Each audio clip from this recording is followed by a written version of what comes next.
Okay, thank you. There you go. All right. Hi, everybody. I'm going to give it 1 or 2 more minutes while more people are coming in.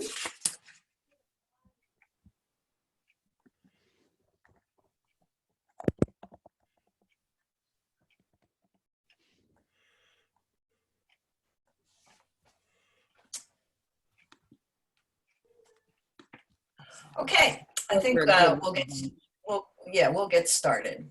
Okay, welcome everybody to the District 39 Virtual Legislative Town Hall. My name is Linda Foley, and I am chair of the Montgomery County Democratic Central Committee. The Montgomery County Democratic Party is very pleased to host this event. We're joined this evening by your elected representatives in Annapolis, Senator Nancy King, Delegates Gabe Acevero, Leslie Lopez, and Kirill Resnick. Also joining us will be Congressman David Trone. Before we begin, I'd like to review a few rules of the road followed by this program format. First of all, your audio is muted and your video is off. That's true for all participants except the speakers. If your sign-on moniker in Zoom is different than your full name, please change it to your full name by clicking on the More box next to your name on the participants list and changing it to your full name. That helps us be able to identify you. We have a long list of questions that were submitted in advance. So the delegation will address some of those questions in their remarks. We'll take those first, and then we'll take questions through the Zoom chat feature. So we're only going to take questions through the Zoom chat feature. Please click on the chat icon to open the Zoom chat panel. You can enter your questions in the box at the very bottom of the panel and make sure that your questions are directed to everyone. Please begin your question with your full name and where you live so that when we read the question, we can read out your name and where you live, especially if your Zoom username is something different than your full name. You can begin to ask questions anytime during this town hall as members of the delegation and their guests are speaking. We will assume that your questions are directed to the delegation as a whole, as a whole, unless you indicate in your question that you want it to go to a particular member of the delegation. We will do our best to respond to every question, but it may not be possible. Senator King and the delegates, as well as Congressman Trone, may respond in writing to any substantive questions left unanswered. We are recording this town hall, and your questions will be preserved in the chat. You may also direct questions to the members of the delegation after this town hall. Contact information for all 4 members was included at the bottom of the reminder email you should have received this afternoon, and we will also get it to you after the town hall. Senator King and the delegates will briefly introduce themselves. Then Congressman Trone will make some remarks and take questions. The members of the delegation will then proceed with their briefing, followed by questions for them. So one more thing.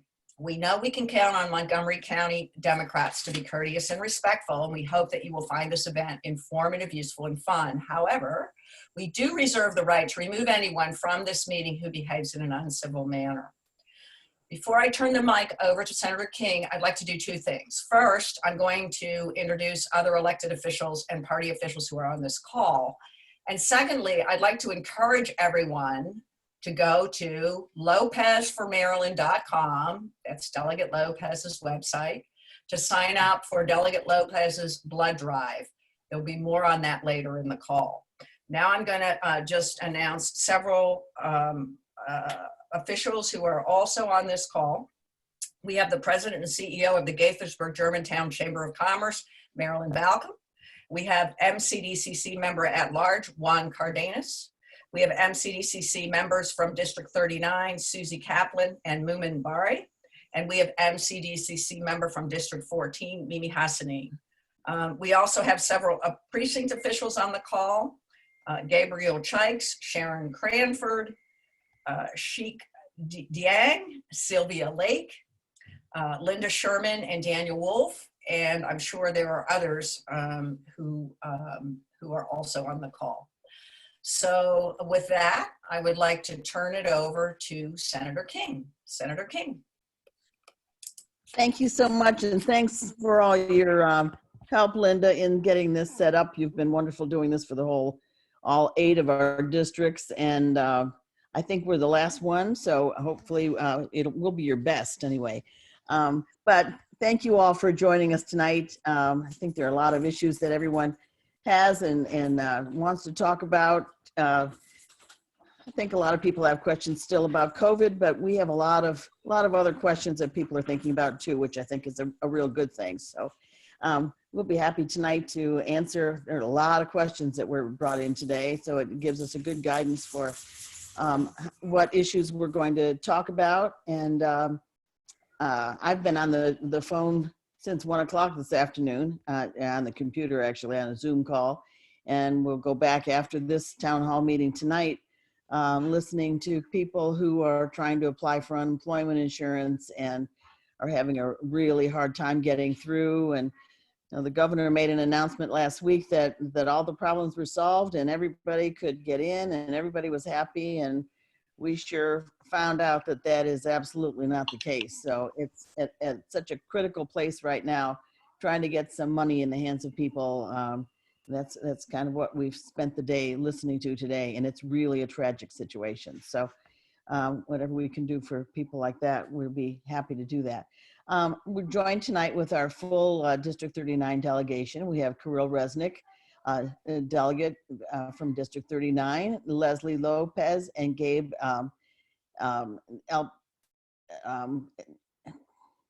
Gabe. Severo. Vero, I'm on the tip of my tongue, sorry. Gabriel. Anyway, I'd like to give them a little time to introduce themselves and talk a little bit. And we have Congressman David Trone, who's going to be joining us in just a few minutes. So at about 6:15. So I'll bring him in as soon as we all do our little bits, few sentences to say, and then we'll talk to Congressman Trone. So whoever wants to start. I guess I'll start next. Delegate Kirill Resnick, District 39.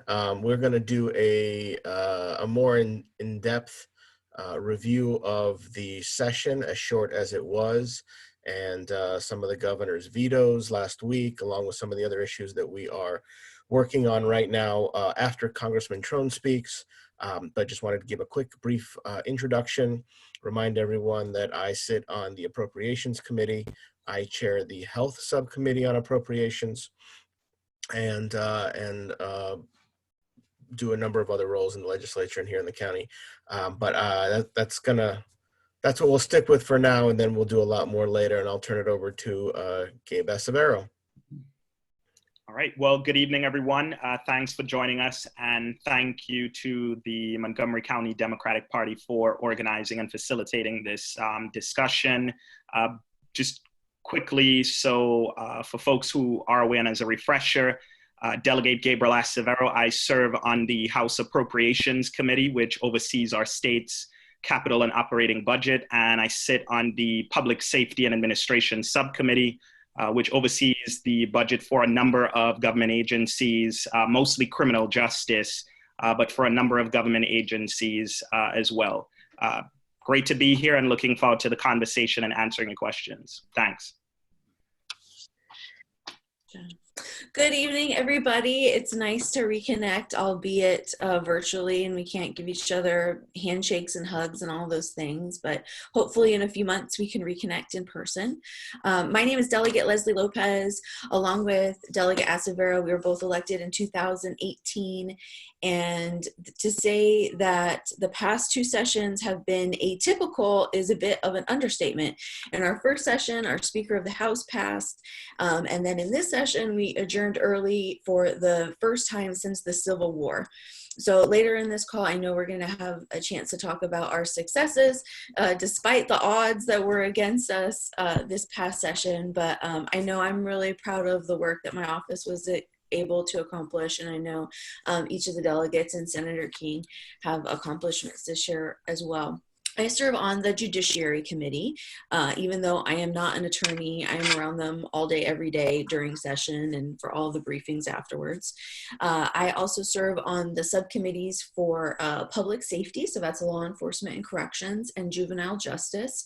And then I have a official / unofficial role as being the ad hoc gun legislation subcommittee unofficial chairwoman. So I deal with a lot of firearm legislation as well. And I don't know if Congressman Trone is joining us shortly, but I'm excited to share with you all that we have accomplished later on in the session. Okay. And Congressman Trone is not here yet, but I'll just add, for me, I became the Senate Majority Leader in the Senate this year. And so with that role, I'm in all the leadership meetings, and I've been able to kind of have my hands in each little pot and been able to have my voice heard on really all the different committees. So that's really been a plus for us. Of course, spent a lot of time on the blueprint for Maryland education bill, and that was my original bill in the first place. So I've been working on Kerwin for a lot of years. So we have not decided exactly how we're moving ahead with Kerwin yet. The governor vetoed the bill last week. In fact, he vetoed just about everything last week. So we have worked too hard on the Kerwin bill to walk away from it now. We will have so many needs in our school system, and really our kids are going to have so many needs as far as learning, that this is the time that we need to move the Kerwin report, the blueprint for education.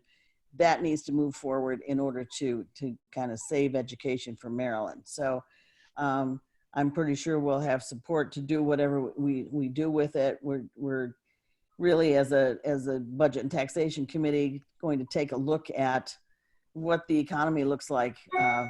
We haven't decided for sure whether we'll wait until January to do it or whether we'll come back for a special session maybe in the fall. We're just not sure how that's going to turn out yet. But we are really looking ahead for pulling out of this pandemic and saving education and moving forward in the state of Maryland. So I, even though I was a little down listening to all these people today that have no money to even buy food, I still feel confident that we're going to pull out of this and come out strong. So I think we just have to work together, and we have to help those that have needs and pull everybody up along with us. So that to me is one of the most exciting things to look forward to. I think we do have a bright future. So, okay, I'm thinking, Congressman Trone, are you on there? He's not yet on, Senator King. His aide is on. He'll be on in a moment. Okay. Okay.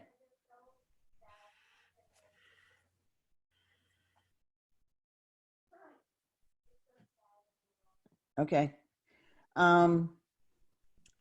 There are some of the issues I guess that we could start talking about. While we're waiting, pandemic relief. I mean, the main thing that we talked about today on our Zoom call about the unemployment insurance is trying to find some kind of a system that actually works. We've had so many people that have spent hours and hours and hours on the phone or the computer, both trying to get through to file for unemployment, have been given numbers, have been hung up on, have been various different issues, and still have no money in their hand. And that I think is the most frustrating point.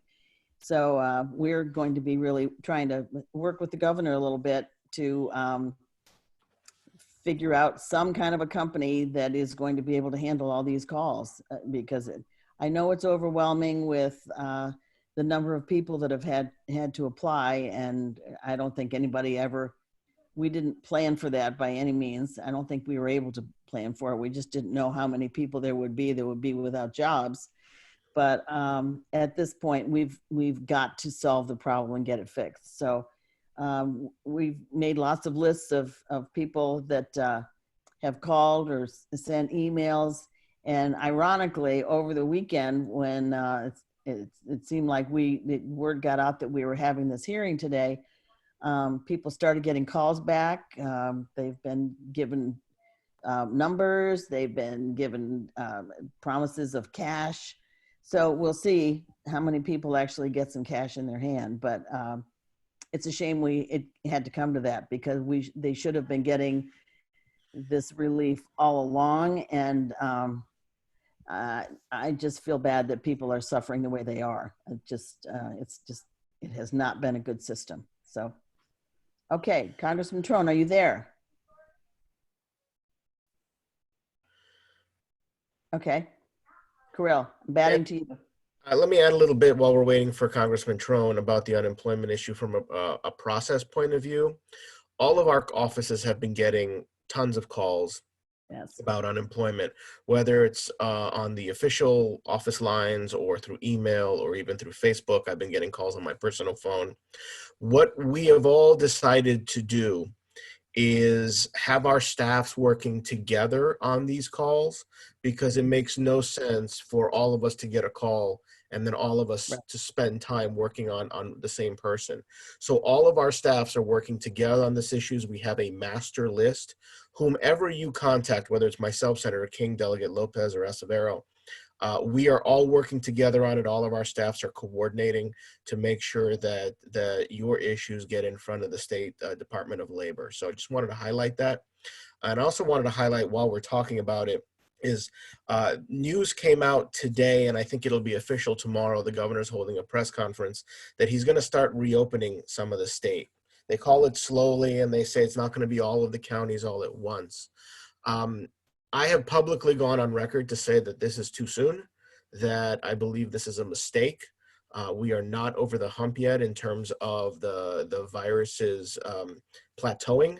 But one of the other things that I'm concerned about is the fact that because they have completely flubbed this whole unemployment insurance issue, I am worried that this is a pretext that as we are opening up the state and allowing people to go back to work when we're not ready, it's an excuse to be able to tell people, go back to work. You're allowed to go back to work so you don't get unemployment anymore.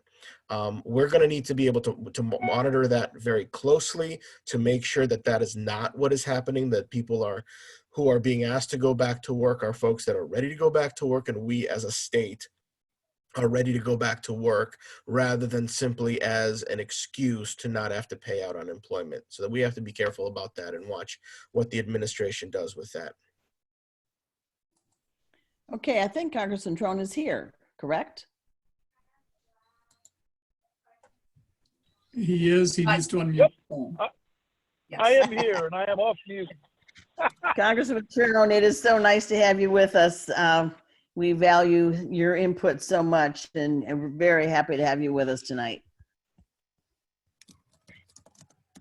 Thank you, Senator. I'm happy to be here, and thanks to all the delegates, Leslie, Krill, Gabe. I'll just give you a quick rundown of the bill. I think that's what you'll probably want to hear most about today. But before I mention that, just to reiterate that any questions anybody in the district has, you know, we're a team. We're Team Maryland, and it's federal, local, state, you know, working together. And Sonny and our team, you know, we're here for all constituents. And we're happy to help with unemployment, SBA, IRS, anything COVID related, and we're happy to help out. That's for sure. Thank you. Thank you very much. A couple things. Recently, before we got mentioned, this one thing that just happened with Montgomery County here is we talked to Chief Jones this week and also Chief Scott Goldstein, and we introduced a bipartisan bill for first responders for mental health confidentiality. Great idea. And that came out of our meeting in Gaithersburg on mental health problem of first responders. And I think this is we got bipartisan, bicameral support. So that's off and rolling, but it's directly from listening to, constituents. Now, today's bill, which is, I was at the Capitol today. I did the pro forma session, and then we've been on, believe it or not, 6 hours of phone calls with committees at the caucus.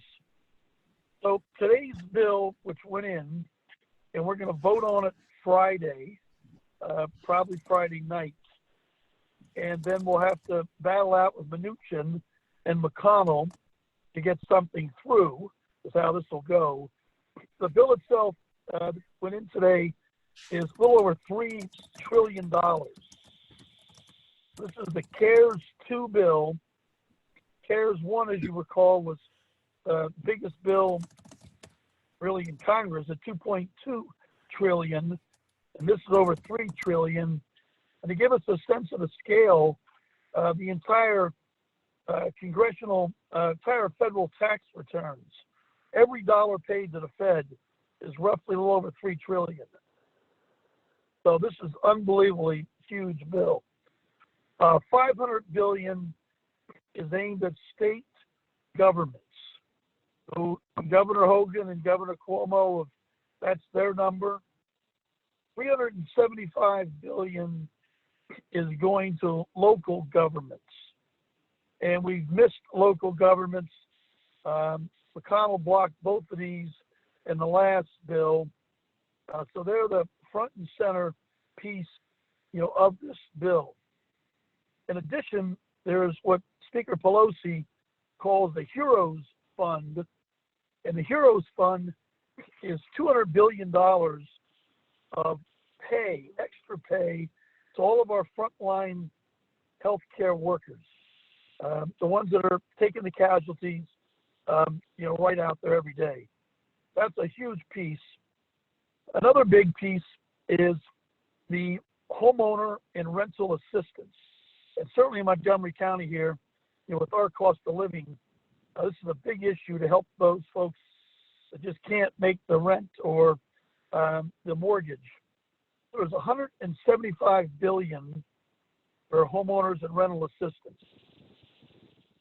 Direct assistance on stimulus will be another $1,200 per person.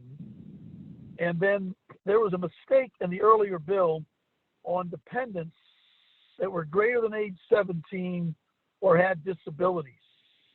So that's been corrected.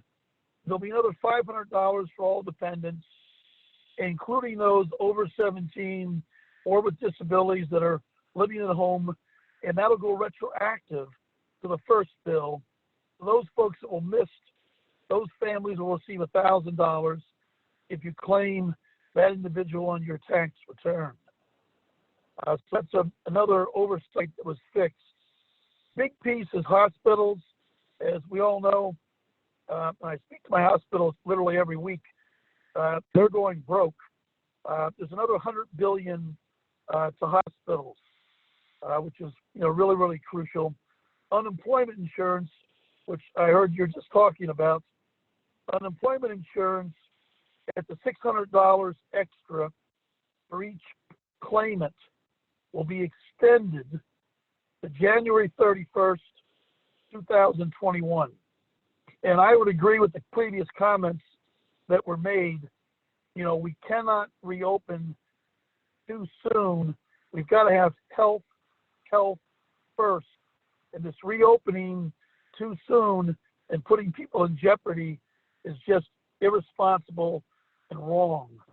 And, I think that's the unemployment being extended is really, I think, really important, piece to help on that.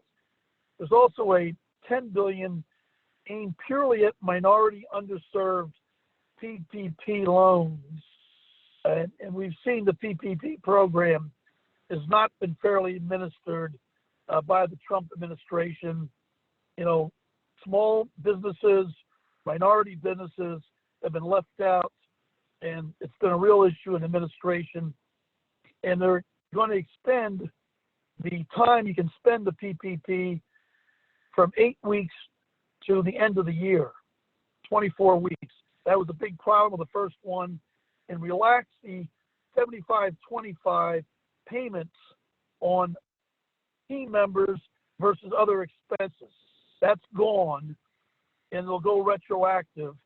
So these businesses can spend the money because some have more labor, some have more rent, some have different costs, and one size, didn't fit all. Some things that I was very excited about is SNAP benefits. On the Education Labor Committee where I'm on, we got a 15% increase in SNAP benefits. That's something I was strongly promoting with the speaker and others. The other piece was election funding. The election funding will allow early voting for 15 days, voting by mail, and so we can try and have more easier, accessible, safer as this thing comes back. And again, I saw an interesting chart today that if you take New York out of the flatten the curve is going up.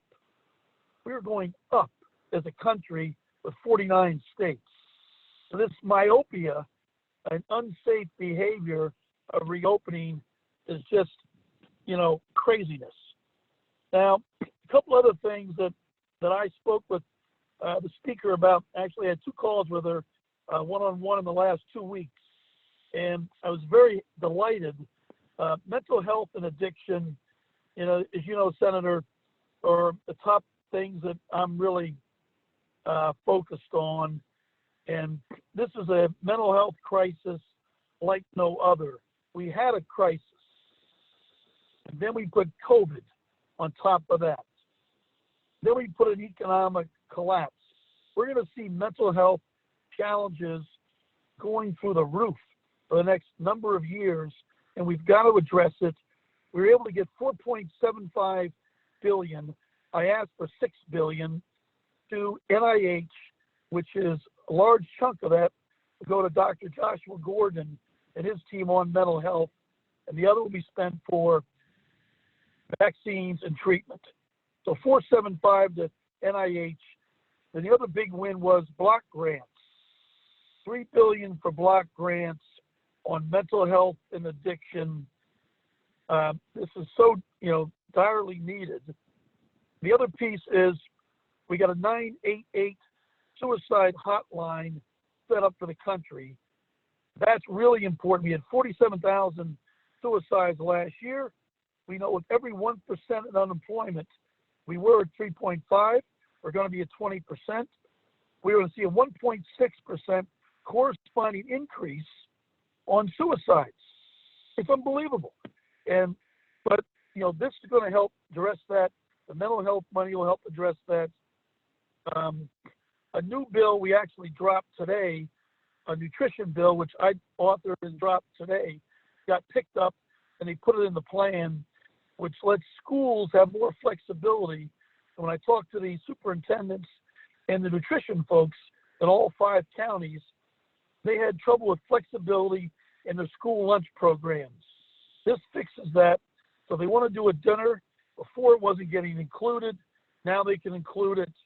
And that's a great thing to help our schools that are just, the kids don't have food. The kids aren't going to be successful. The other piece we pushed for was broadband. And in Montgomery County, we've got pretty damn good broadband. But as you get into the more rural counties, northern Frederick and western Maryland, it's a broadband disaster, and it's discriminating against lower income folks who don't have it. So we got $5 billion to get broadband, stronger broadband, hotspots, and broadband for every school in the country and all of our libraries, many of whom are left out. In long term, we've got to get infrastructure for an $86 billion. We have to fix broadband. Our inner city deserts and our rural areas are underserved, low-income folks. 42% don't have fast, reliable broadband. We got to get this fixed. We gave them electric, and we had highways. Now we need a digital highway. The last thing that I'll shut up and take questions is from a business standpoint, there was a problem with cafeteria benefits, and we got the IRS to rule on that, and they've agreed with us that companies can roll over their benefits. Otherwise, the employees would lose their money because they didn't spend it, because they couldn't spend it with COVID on different things, child care, etc. So that's today's bill, and we'll see what the final compromise is. There's other things they wanted to get in, but this is where we landed. I'm happy to take any questions. Thank you. I've got two questions that we have for you, Congressman Trone.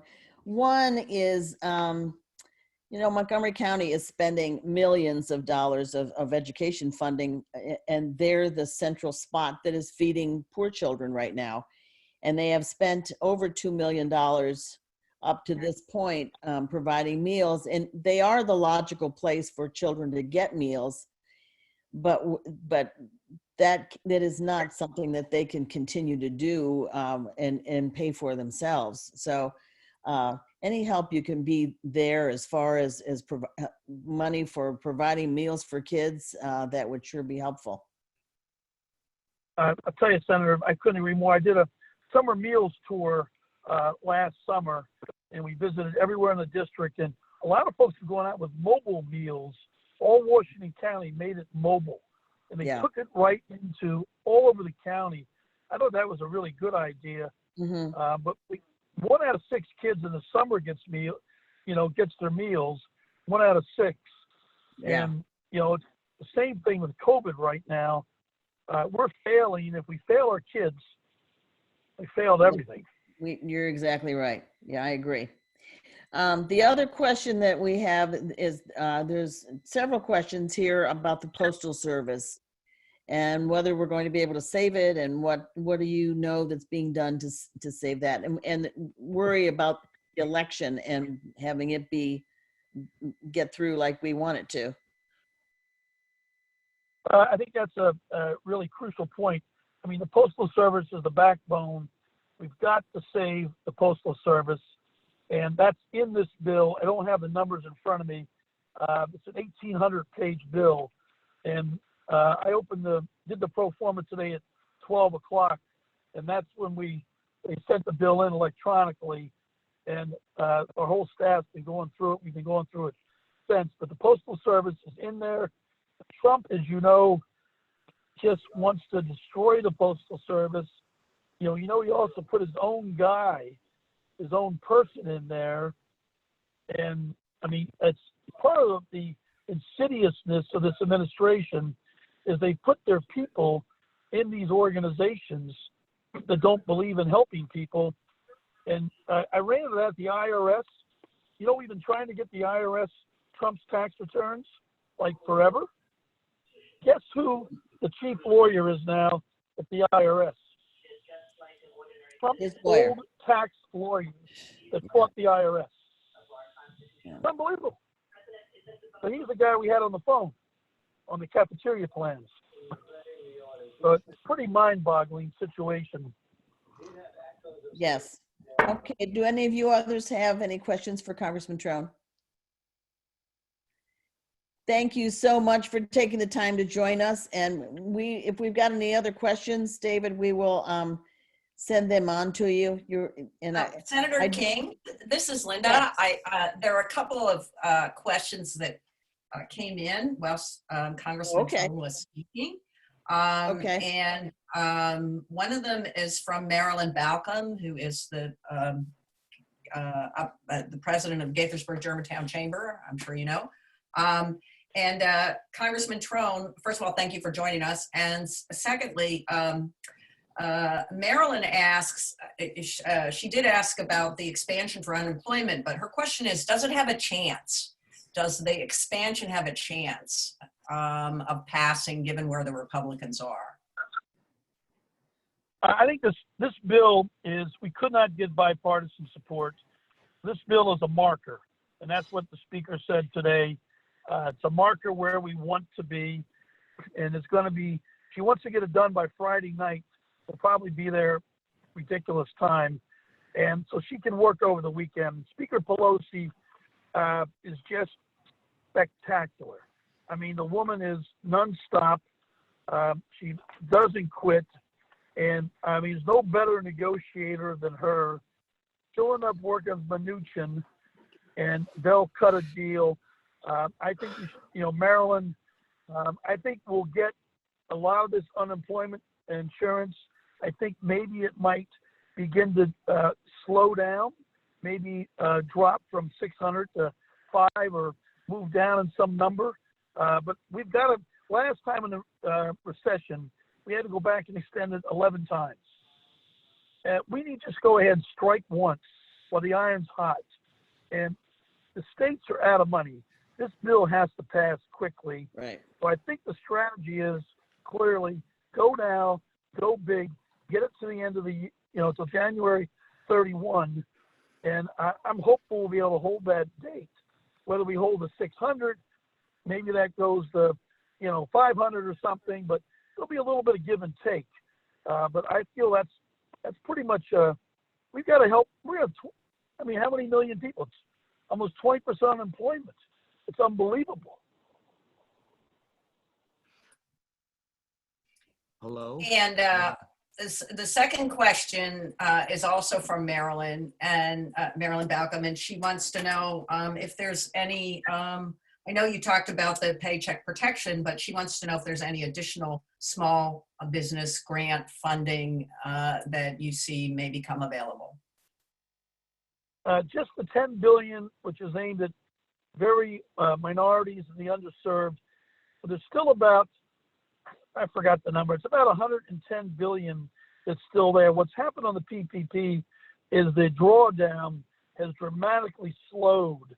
I've been on the phone with so many small businesses, being in business myself, and everybody, we've talked to everybody, and these problems, they're afraid to take the money because the 75-25 rule, and they're afraid to take the money.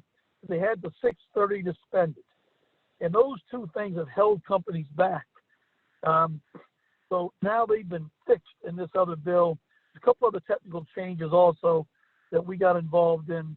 But I think it's a much better bill that's more business friendly for these restaurants, coffee shops, all the real small businesses that need the money. I mean, these big companies, they have enough liquidity to deal with this in many respects.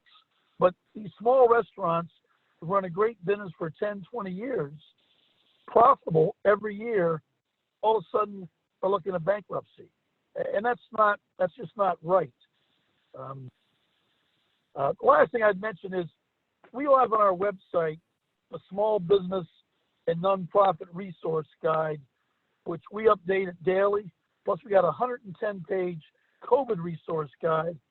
I think my staff has done an unbelievable job. We stole in every idea we can around the country. You want to get best practices, one spot, put it out for everybody. And I would recommend people look at that. But trone.house.gov. It's really, really, really helpful.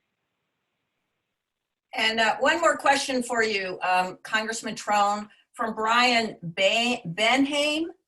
And he's asking, does the $600 supplemental unemployment insurance count toward AGI to reduce the premium tax credit on a federal return? I haven't a clue. I don't know whether. We'll have to check on that. I think. Yeah, I don't Okay. know. I think AGI is. They're too technical. Yeah. Okay. So you'll check on that for him. Let me, Sonny wrote that down. We'll figure that out. And who should we reach out to? Senator King? Sure. Yeah, we'll get an answer on that. And tomorrow. And I'll get that. Yes. If you follow up with them, that'd be great. Okay. Hey, one more quick thing before I go. One piece of really great news. As you know, opioids and addiction have been a calling.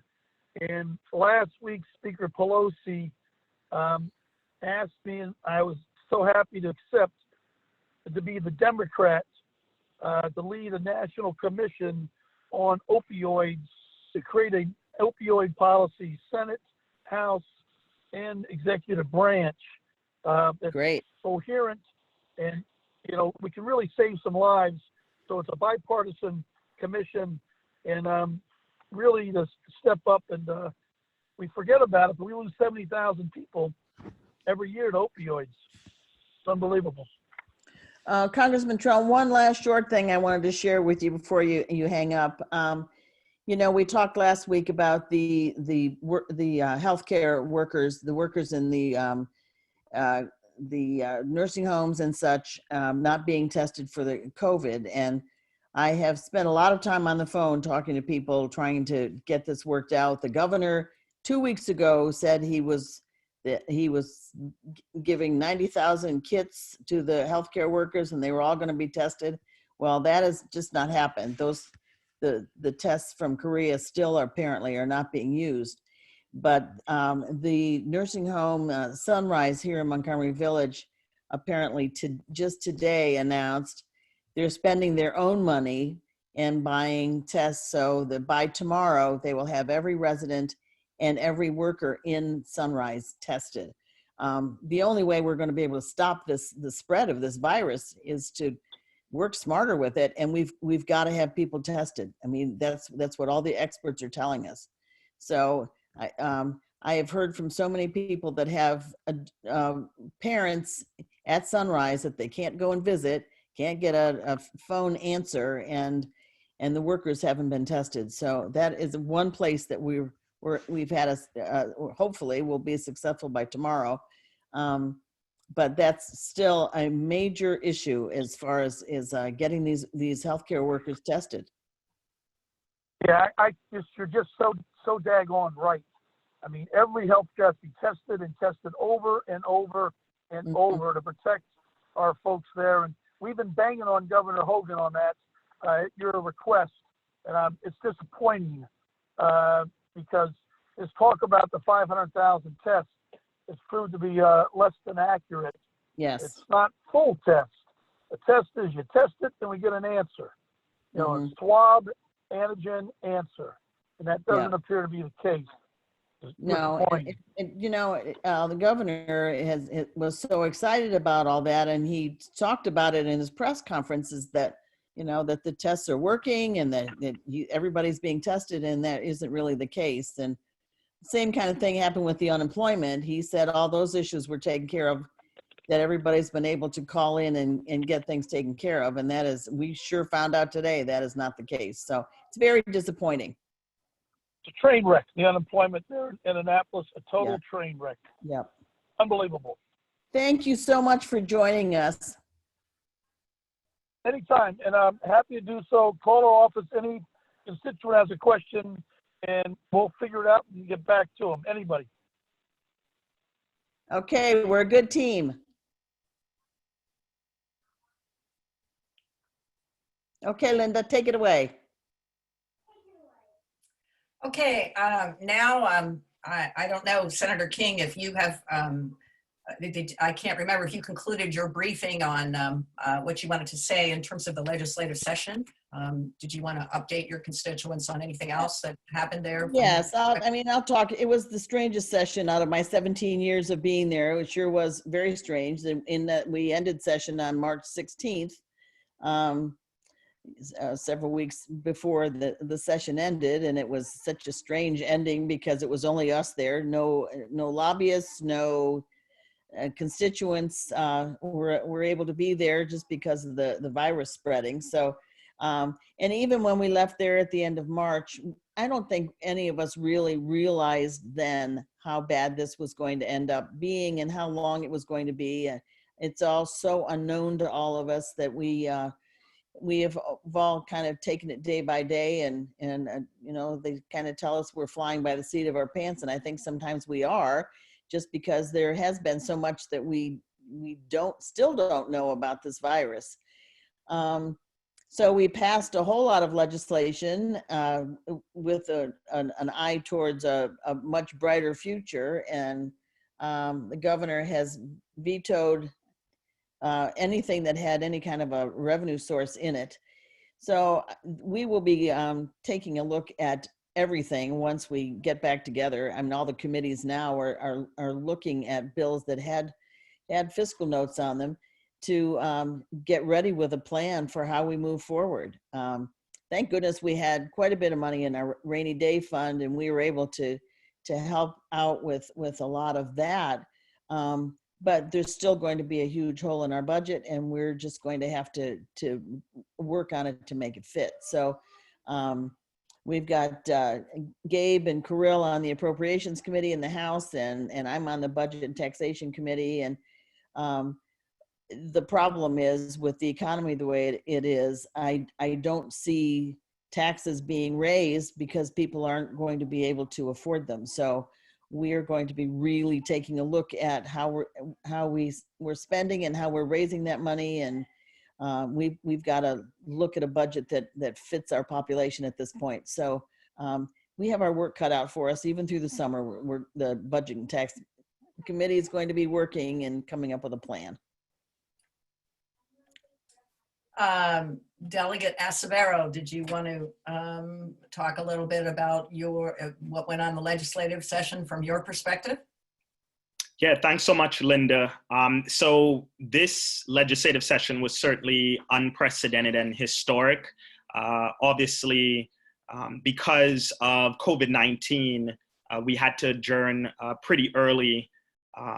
And despite us adjourning, we were able to pass at least over 1,000 bills, and some really meaningful pieces of legislation were able to get passed as well, that some of which were my own that I'm pretty proud of, and I'm going to highlight just really quickly, but also other important pieces of legislation like the Blueprint for Maryland's Future that unfortunately the governor vetoed, the legislation that the General Assembly passed around settling a longstanding lawsuit around our state's underfunding of our 4 historically Black colleges and universities, but also the duplication of programs that have been at HBCUs that have also had an impact on those institutions.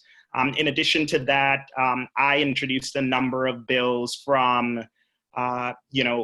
forensic pay for workers at Clifton T. Perkins Hospital to universal basic income, which I'm hoping to just talk briefly about later on, to legislation on sickle cell named after Journey's Law, a young University of Maryland College Park student that passed away, and just ensuring that we are providing our state's health officials with the resources and the legislative backup that they need so that we're tackling sickle cell disease that disproportionately impacts so many Marylanders in our state. So I just want to highlight some of my pieces of legislation that were passed and the governor signed, and some of those pieces of legislation that I think is really important. One, and I really want folks to pay attention, particularly in November, because in addition to voting for our new president and a number of officials, you will also see a question on your ballot related to our state's budget. And it's a constitutional amendment, and it's very, very important. We were able to pass legislation this session, and I'm proud to have been the House sponsor of the bill that in essence is a constitutional amendment that will go to referendum that would give the Maryland General Assembly a way more power in the budgetary process. The Maryland General Assembly is the weakest state legislature in the country as it relates to the budgetary process. For folks who aren't familiar, we can restrict, we can decrease funding, but it's a little difficult for us to add, and a little difficult for us to move things around. And so this bill that was passed that ended up, I see we have a new person joining the call there with Delegate Resnick, another constituent. But it in essence would allow us, and you will see it on your ballot, but it will allow us to increase, decrease, as well as move funding around. And why is this important? When we have legislative town halls, or when we talk with you, our constituents, about some of the priorities for our district, as well as some of the things that you care about, for example, transportation or transit, what is often not said is that because the state legislature does not have the role in the budgetary process the way other state legislatures do, the governor sets the table. And so we try to do what we can with the limited power that we have. And so this referendum will allow us a little bit more power in the budgetary process, similar to other state legislatures, where we will get to add, where we will get to decrease, and where we would get to move around funding. So I plan on voting for that referendum because I believe we can best serve you when we have a greater say in the way tax dollars are spent. And I hope that everyone on this call will not just be paying attention, but will look out for that referendum question in November. The other bill that I was able to get passed was House Bill 1474 that the governor passed, and it was a state personnel pay rate.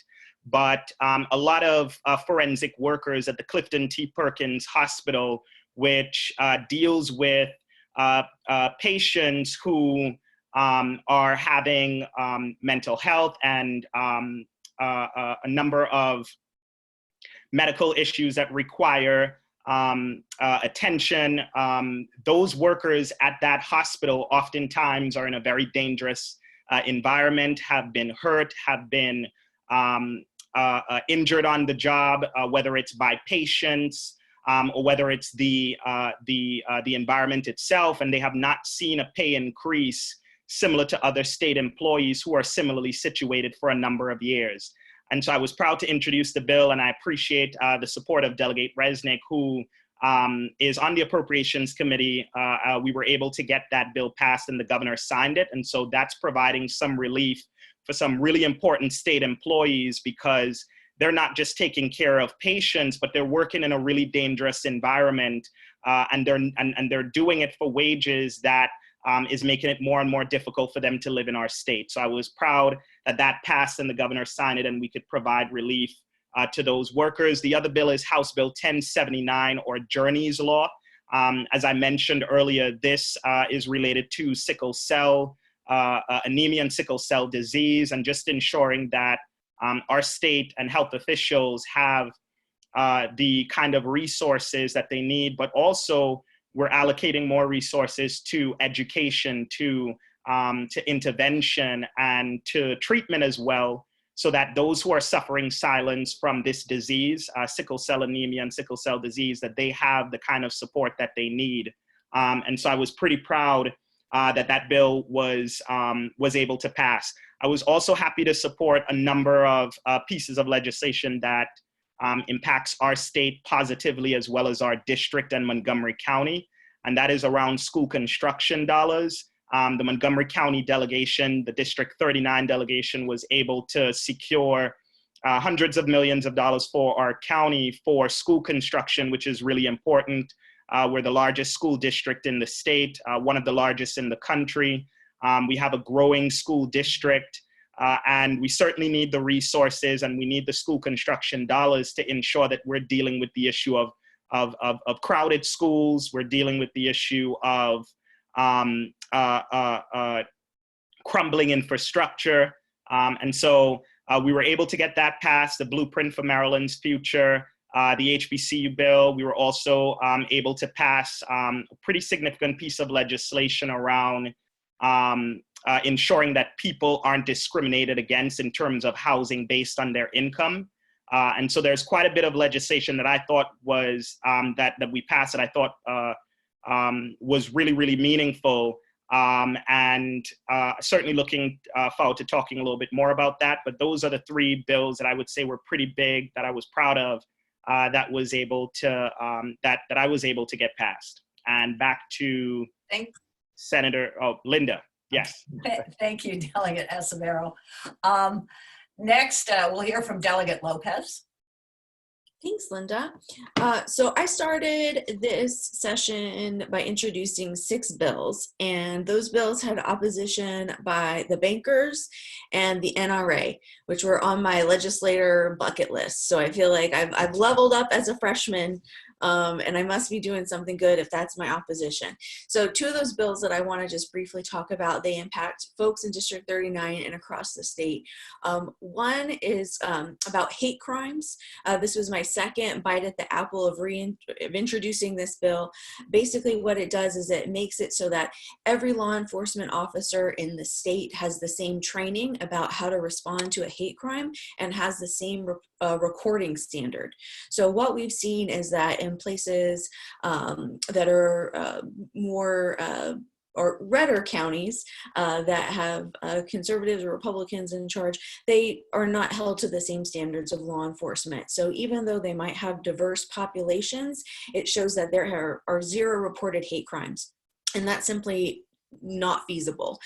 So I wanted to make sure that when District 39 residents travel across the state, they have the same protections as they would in Montgomery County that has had progressive policing standards since the former Chief Manger was in charge. So that passed both chambers, and it will not be signed by the governor, but it will be made effective into law in this October.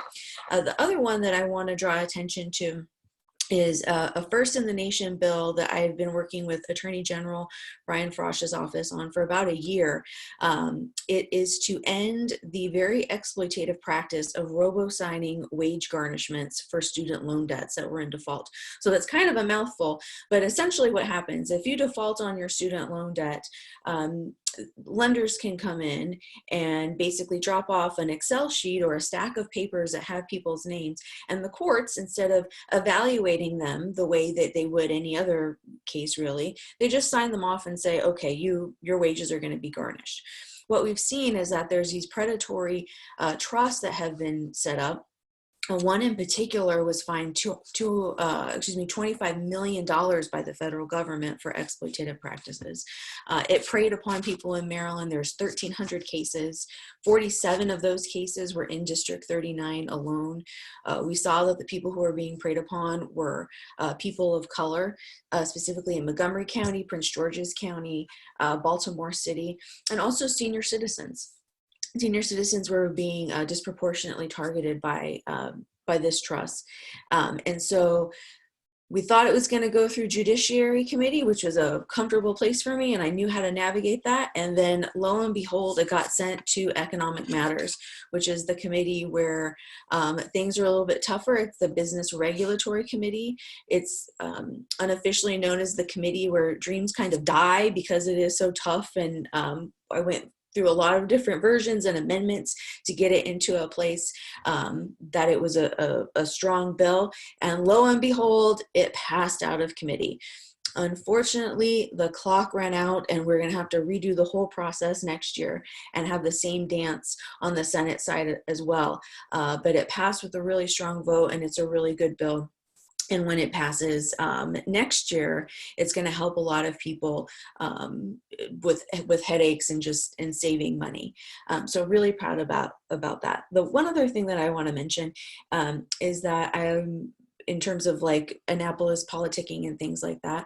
This past year, I was the secretary of the Women's Caucus. Next year, I'm going to be second vice president.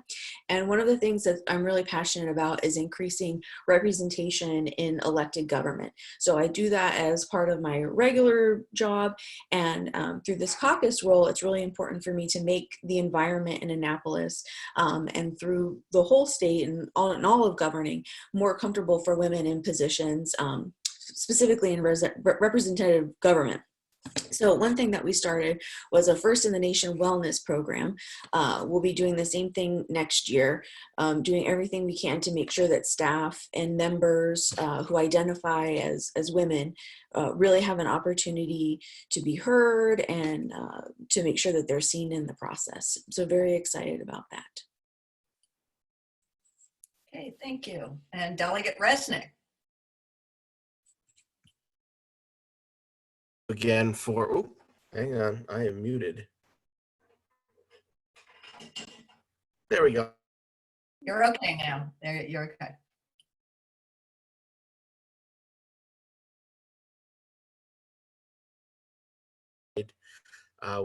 We miss you all, frankly, and we love seeing you. So I'm hoping we can um, get through all of this and be able to get together in person someday soon. So just my brief session. I know that Gabe mentioned that this was an unprecedented thing where we ended early. Nancy mentioned the same thing. The last time the Maryland legislature adjourned early was during the American Civil War, when Governor Hicks conspired with President Lincoln to arrest 1/3 of the Maryland legislature to keep us from seceding. So as you can imagine, adjourning early was actually a very big decision. It's not something that is done regularly.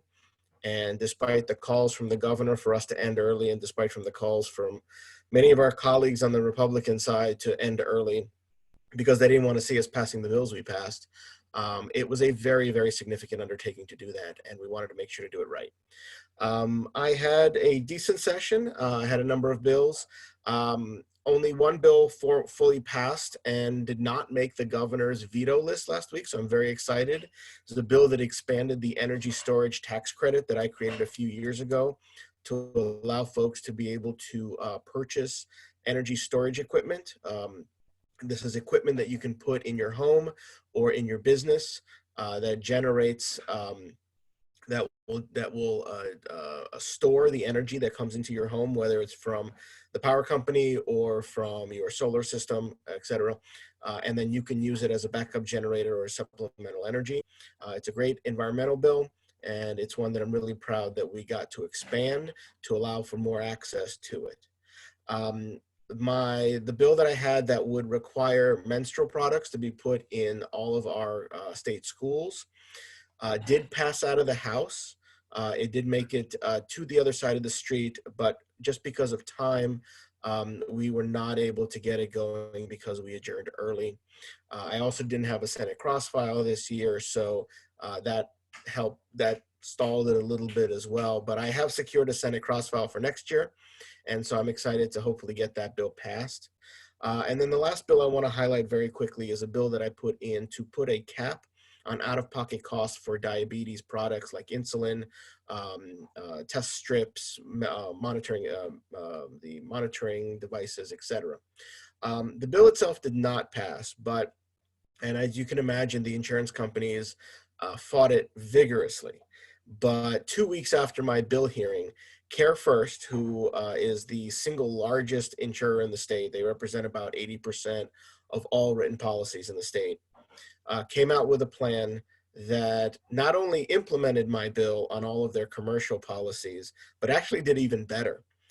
Whereas my bill said you couldn't have more than $100 of out-of-pocket costs per month, their bill said all insulin, all product diabetes testing products, etc., are all free, zero copay, zero out-of-pocket costs, starting when they announced the program back in March. So I'm very excited about that. I'm glad that they moved forward with it, even though they opposed my legislation. It's a movement that's picking up across the country. Our work is not done, obviously, because it only applies to Care First commercial plans, not any of their ERISA plans or any of their other written work, but a lot of that is regulated by the federal government, so we really don't have a way to deal with that at the state level. But of course, none of the other insurance companies that represent about 20% of all written policies in the state came along. So we still have some work to do, and hopefully we'll be able to get some movement on that by next session. Last thing I want to highlight, of course, is the work we do in committee, on the Appropriations Committee. I am the chair of the Health Subcommittee, as I mentioned, Health and Social Services, and my subcommittee oversees proportionally the largest part of the state budget. About 40% of the state budget comes through my subcommittee, and we oversee the Department of Health, the Department of Human Services, the Department of Disabilities, the Department of Aging, the Department of Housing and Community Development, as well as a number of other sub-departmental agencies and state units. So it's a big undertaking, one of the biggest issues that I had to deal with all session. was a lot of these systems that the governor is trying to put in place, these computer systems and database systems that the governor's been trying to put in place across these different agencies, and the giant mess that they all are. And so when I found out that we got this new computer system for unemployment and that it was also a disaster, it did not surprise me in the least, because this administration has not been able to do anything with regard to new computer systems that has been even remotely functional. We have systems that have not been paying out to providers. We have new systems that are still in development, a year behind schedule, and 120% over budget. These are things that we are dealing with at the Department of Human Services, the Department of Health, and others that we just have to get under control. And every time we ask the questions of the administration, we usually get a lot of feedback back, but not any real answers. So that is something that we are continuing to push on. Only want to highlight also the vetoes that the governor put out last week. At this point, I don't even know how many vetoes he did. I heard 30, I heard 42, I heard 48. I can't even remember how many bills he has vetoed at this point. It is the single largest number of vetoes that he has issued in a single year. And a lot of them, he said, you know, they were about spending, except that's not true. And they didn't really make a lot of sense. You know, there are bills that he vetoed that had very small fiscal notes, but bills that he allowed to pass into law that had much bigger fiscal notes. Like, for example, the bill to rescue Pimlico, which we all supported and were fine with, but it's a much more expensive bill than some of the things that he vetoed that were also very critical. You know, creating a women's post-detention facility for women who are returning to society from incarceration. This is something that we've been fighting for years. He vetoed that and a number of other bills. He vetoed a number of justice bills that, frankly, didn't have any fiscal note on them whatsoever, and yet he vetoed them anyway. So we have a lot of work to do, obviously coming back and vetoing anywhere between, overriding the vetoes of anywhere between 30 and 48 bills is going to take a significant effort because it is literally the first thing we are required to do under the Constitution when we get back into session. So whether or not we come back for a special session and push all that out, I don't know. We'll have to see how that all works. Last thing I'm going to highlight very quickly is this issue of the tests from South Korea. For some of you that may have seen in the press, I'm causing a little bit of a stir with the letter that I sent to the Department of Health asking for answers. We are not getting any answers. There are 500,000 tests literally sitting in an undisclosed location under guard by the National Guard, by the Maryland National Guard, and they're not being distributed. When the governor made his announcement back in early March that he had secured these tests, what he didn't say was that the tests were not FDA approved and could not be used in the United States until they are FDA approved. He has since secured that. That's great. What he also didn't say is that all the ancillary supplies that needed to come with those tests, the swabs, the reagents, etc., none of those were in hand, so he couldn't actually use the tests.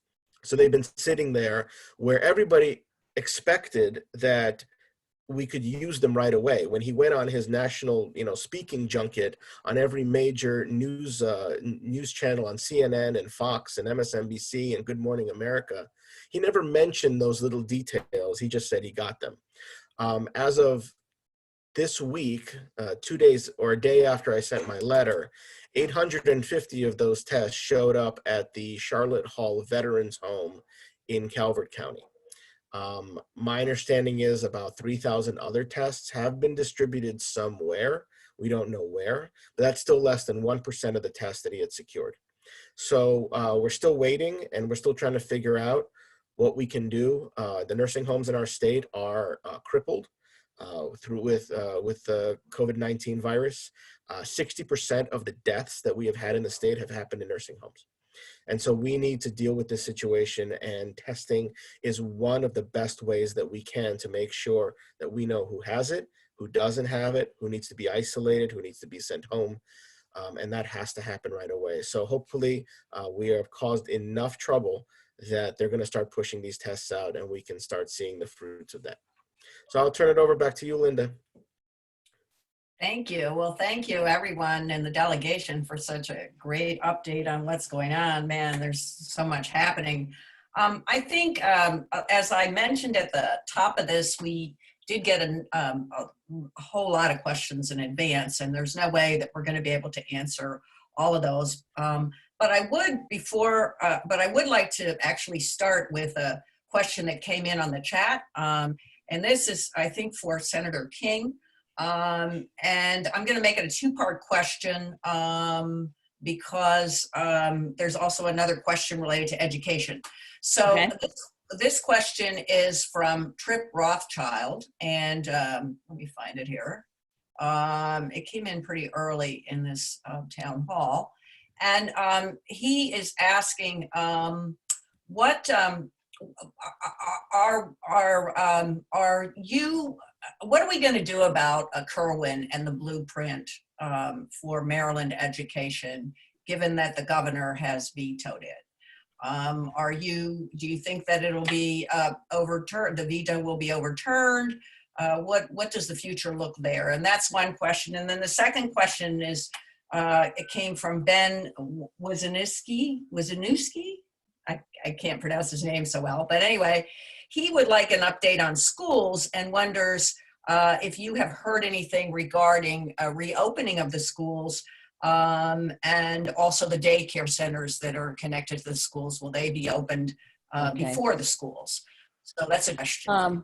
Let me start first with the daycare centers. I've really been working with Congressman Trone, trying to get more federal money. There was a block grant that was set aside for daycare workers, and we know that in order for us to open up successfully, we have to have daycare centers ready to be open and have children. So that's one of the big issues that I've been working on, is to try and help those. And Congressman Trone, I'm telling you, is a guy that totally walks the walk. He of all the things that he promised when he was first running, I think a lot of people said, "Oh, he'll never do all that." Well, he sure has, and he really works hard with us. I get calls pretty often, and he and I are a lot on the same page on issues, and he's been great. So that's for that. For the education stuff, for one thing,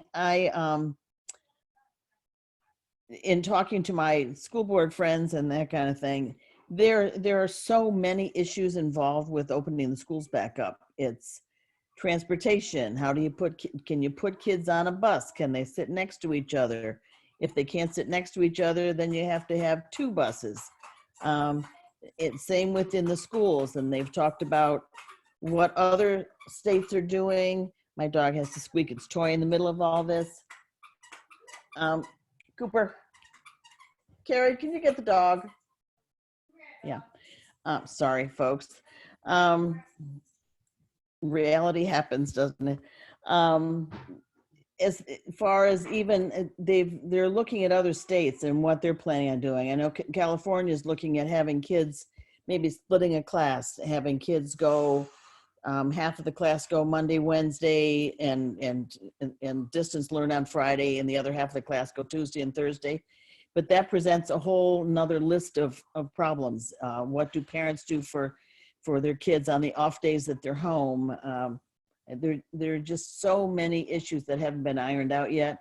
I think it's just one of those things that they are working hard trying to come up with the right answer. For myself, from what I'm hearing from a lot of parents, I don't think anybody's ready to do this distance learning on a regular basis for a long period of time. The kids that do well are doing well with it, but it's going to just widen the gap that we have, and we just can't let that happen. I mean, we've made some progress with it up to this point, and now we can't let it slip. So the school system is really taxed with a whole lot of major decisions on this. So and it is a local decision. We're trying to help them in any way we can to try and work out funding and that kind of thing, but it is a local decision. As far as the Kerwin goes, I think we'd have the votes if we wanted to go and override the veto, but I think what we're going to have to do is reconfigure it a little bit. Kerwin is paid for this coming year anyway.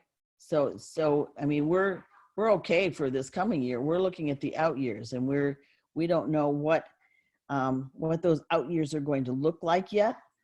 So I think we've got time in the session. If we have to redo parts of Kerwin, I think we could do that.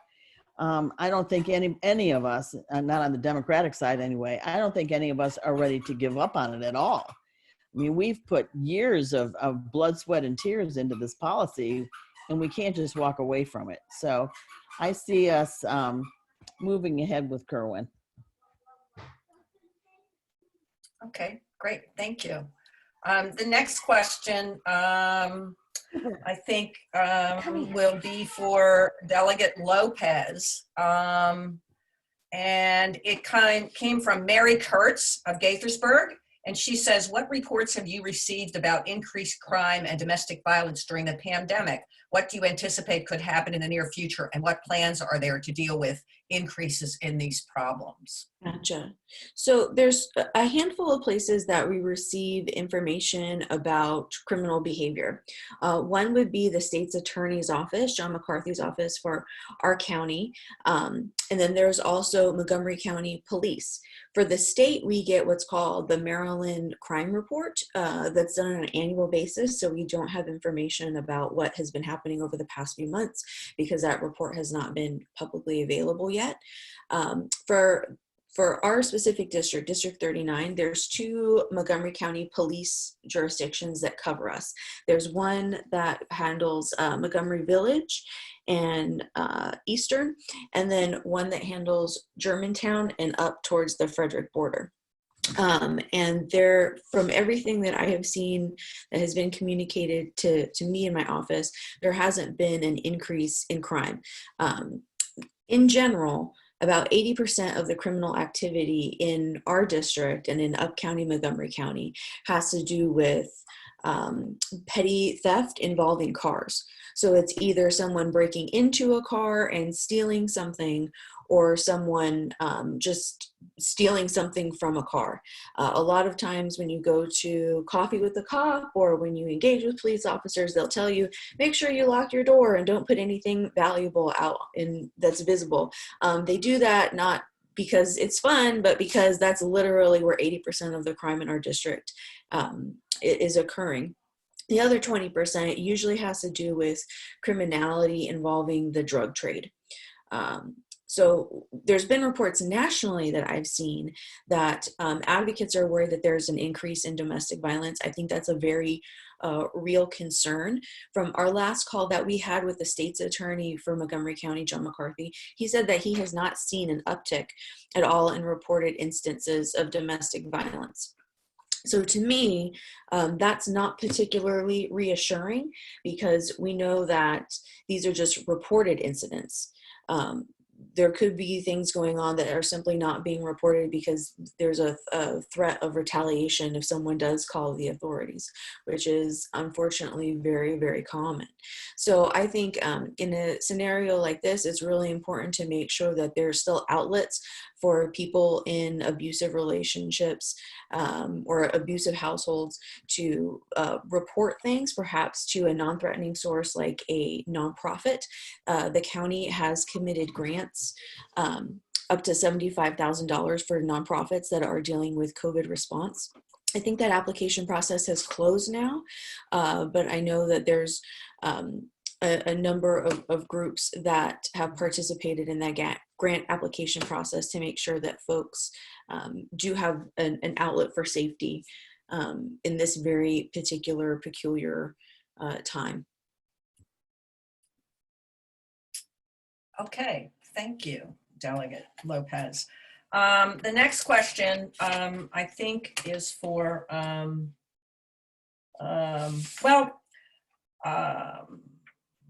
Delegate Acevero. We have a couple of questions about environmental issues. This one is from Petra Smeltzer. of North Potomac. And she says, before COVID-19, climate change was considered the greatest public health crisis of our lifetime.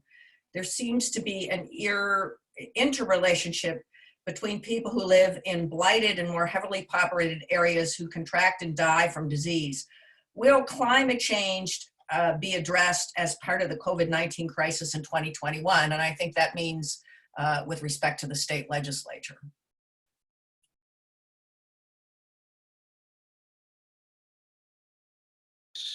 There we go. So thanks a lot, Linda. Really important question. I'll say that we're working on the issue of climate change and climate change mitigation, but I don't think we'll be working on this issue as part of the COVID-19 response. Certainly we'll be addressing the issue, but separately as they impact our state and Marylanders. And I think it's a really important question because when we look at climate change and the people who are impacted, who are disproportionately impacted, and those are communities of color and poor communities. Those are the folks who are on the front lines of this climate change crisis, and those are the people who are going to be most impacted. And I think COVID-19 and climate change are real, but certainly different health emergencies. And by that I mean coronavirus. They're certainly interrelated, but coronavirus is a novel virus that we're now dealing with right now, and is sort of like a slow motion public emergency that we're dealing with. Whereas, climate change is definitely something that we're dealing with, and we will be dealing with in the next 10 to 15 years as we see reports that continue to show that sea levels are rising and the way we live and the communities that we live in are changing. And I think both of these are, just really point to some very concerning trends, and that is that the environment is one of the factors that affects our health. And therefore, we should be looking at the environment as a healthcare issue as well, because where we live determines not only our health, but our mortality, right? And so that is why as a state, we're addressing COVID-19, but I think what you would see is just this continued effort at the state level. We passed last session the Clean Energy Jobs Act, CEJA, and I know there was some efforts this legislative session, albeit no legislation was passed, but to wean Maryland off of coal plant energy. Folks may not be familiar, but Maryland still relies on coal plants for energy. And when we talk about climate change and the impact that it has on our communities, we have to talk about renewable sources of energy and making sure that we're building that green economy. So there's going to be continued efforts like the Clean Energy Jobs Act that we passed, and renewed efforts to not just tax carbon, but to also wean us off of coal plant energy. And I think everyone in Annapolis, and especially in our delegation, understands that our environment determines our health and mortality. So yes, they're certainly interrelated. Yes, we need to be looking at environmental issues as a healthcare issue as well, because they're interrelated. But we're going to address those issues, I think, not as part of COVID-19, but certainly separately. Okay, thank you for that. We also had a number of questions about elections submitted in advance. And I'm going to ask Delegate Resnick to address those. I'm going to summarize a couple of them that are that have been submitted from Isaiah Olapado, who said, what are the November elections going to look like in terms of in the midst of this pandemic? And can we guarantee that those November elections are going to be fair? We also have a question more specifically. Well, let's answer that one first, and then I'll go back to the questions about the primary. Sure. Actually, Linda, can you repeat it real quick because I froze for a second? Oh, sure. The question was, what are the November elections going to look like in the midst of the pandemic, and can we guarantee that they will be fair? So thank you. the November elections will be there. And so that I don't think anybody should be worried about whether or not we're going to have elections in November. We will. It is required by the U.S. Constitution. And so I know there's a lot of concern about between the pandemic, and there's been rumors about Donald Trump trying to postpone the election. That won't happen. And it is guaranteed by the Constitution that we have the election, and we will. What form it will take, I think, is still undecided. Whether or not we will have a mail-in election like we are going to have for the primary, and as you mentioned, there's a question coming up on the primary, or whether we're going to have in-person elections because the pandemic has subsided. That decision hasn't been made yet. I think a lot of it has to do with, what the primary will look like in terms of a mail-in election.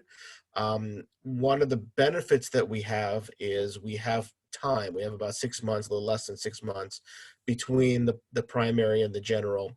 And that will give us the time to make the decision and get the ballots printed and printed properly with things like the right date on them in time for the election to take place. I'm personally actually really excited about the whole mail-in election process. I am looking forward to it. I think it's going to be a game changer. Oregon, as some people know, have been doing mail-in elections, universal mail-in elections for a number of years. They've been very successful. Oregon always comes in at the top of the list of states in terms of voter participation for elections. As many of you know, absentee voting has been a regular staple here in Maryland for a long time, and it's worked very well. For the military, men and women in uniform have been voting by mail-in ballot since the U.S. Civil War. So this is a tried and true way of voting that I think works very well, and it puts ballots into people's mailboxes. It doesn't make people go anywhere. And for me, that is the number one way to make sure that people are able to participate. We don't have to get out the votes. We don't have to man polling locations. Wouldn't it be great to have to be able to go to the polls and not have our volunteers harassing you when you're trying to walk into the polling location? And it will also help to ensure that people have access to the ballot. So I'm actually really excited about mail-in voting. I can't wait to see what it's going to look like in terms of the primary. And if it is successful, and if we do it in November as well, and it is successful in November as well, frankly, I'll be putting in legislation to make it permanent, because I think it's a great way to run our elections. Thanks. And then the question about the upcoming primary was this. This is from Sharon Cranford of Montgomery Village. Are all registered voters going to receive a mail-in ballot, or only those who are considered active? Who is an active voter? And if you're not an active voter, what can you do to make sure you get a ballot? So yes, ballots are already in the mail. Montgomery County has been one of the later counties to get them, but we should be getting them in our mailboxes tomorrow or Thursday is what I'm hearing from the Board of Elections. And so if you don't get a ballot in the mail, you can go to the Board of Elections website and request one, update your status, register to vote. I believe you have until May 18th, which is 6 days from now. Somebody correct me if I'm wrong on the date. Actually, you have until May 27th to register. 27th, I'm sorry. May 18th. And if you get a ballot, you have Right. to get the ballot mailed, you have until May 26th if you want the Correct. ballot mailed to you. So you can And get you can it actually mailed, register on election day. You can actually register on election day in person. correct. As well, And that was my constitutional amendment as well. And if you all look in the chat box, David Naiman, who's a member of the Board of Elections, just said that it's May 27th to be able to do that. So if you don't get a ballot this week, you have time to correct that. And please do make sure that you have that option. You have several options in terms of getting the ballot back. You can drop it in the mailbox. Postage is not required. Let me repeat that. No postage is required. It is free. You can just drop it in a mailbox. It will arrive. If you're concerned about whether or not it gets there, you can actually go to the Board of Elections website and check the status of your ballot. It will say received or mailed out, whatever it would be. So you can check that.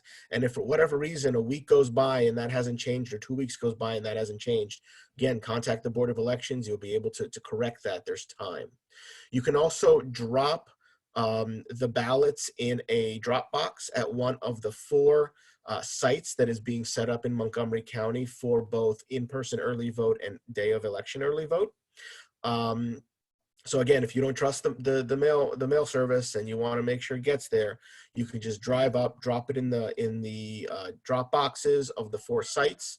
The closest one to the 2 closest to District 39 is going to be the Germantown Rec Center. If you've ever voted early, that's the location for Germantown. Also, the Borough Park Center in Gaithersburg, that's also close to District 39. That's also a former early voting location. Those 4 sites are also going to have in-person voting.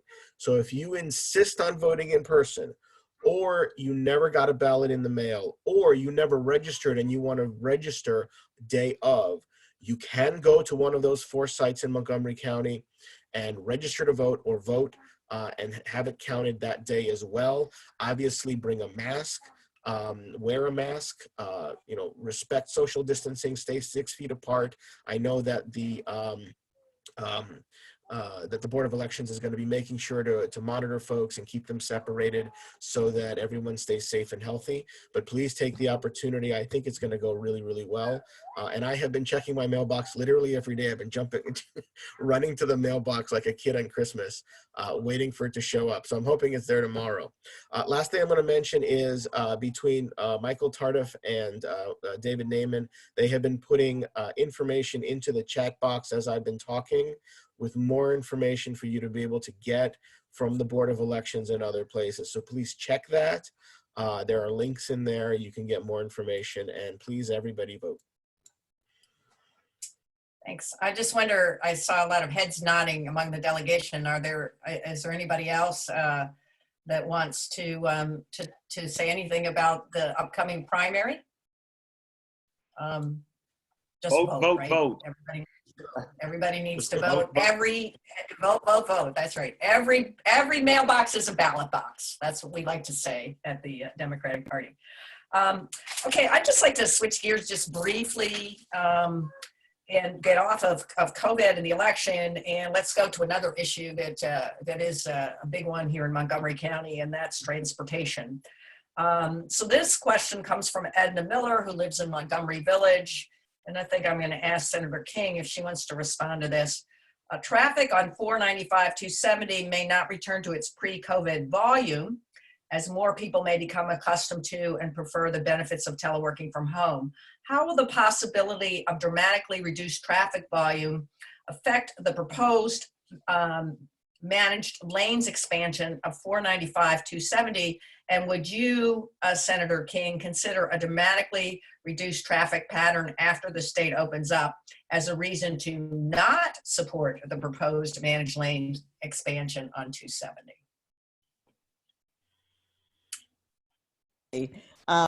It will really slow down in order for me to back down on adding lanes onto 270. I mean, in the past couple of years, many years, it has gotten so bad that it's at a standstill most of the time. So traffic would have to slow down a whole lot for that. And we will know actually pretty soon if there's going to be that much of a difference for people working from home. I'll be very surprised at that. I mean, the couple times that I have ventured out in my car and gotten onto 270 during the day, there is still plenty of traffic before everything is even opened up. So I just don't like to see people sitting in their cars on 270 for extra time if they don't have to. I think for us, in order for us to attract businesses here to Montgomery County, 270 is one of the corridors that is going to have to open up a little bit in order to attract people to even move here. So I remain with an open mind. I want to look at all of it, but I'm not ready to change my vision of that. Okay, thank you. The next question came from Sandra Kache, I think is how you pronounce her name, from Montgomery Village. I think this might be one for Delegate Lopez. Information for residents or undocumented residents without health insurance. That's what she's looking for. How and where to look for help during the pandemic. Sure. So in my previous life as a congressional staffer and then working for a nonprofit, the National Immigration Forum, I've worked on a lot of immigrant community issues. I'm from an immigrant family. I know my two other delegates are also foreign-born folks.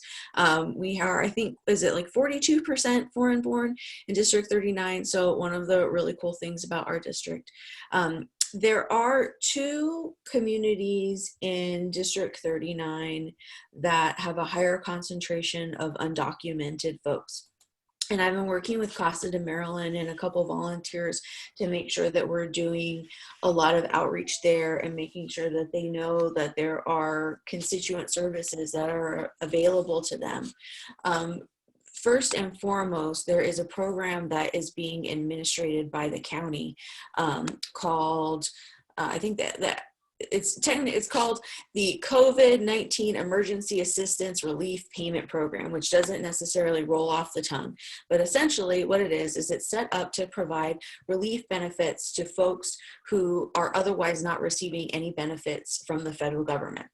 So whether they are not eligible for unemployment, whether they are not a citizen or they're from a mixed status family and therefore they're not eligible, any scenario in between, if they're not getting benefits, this is something that they can apply for.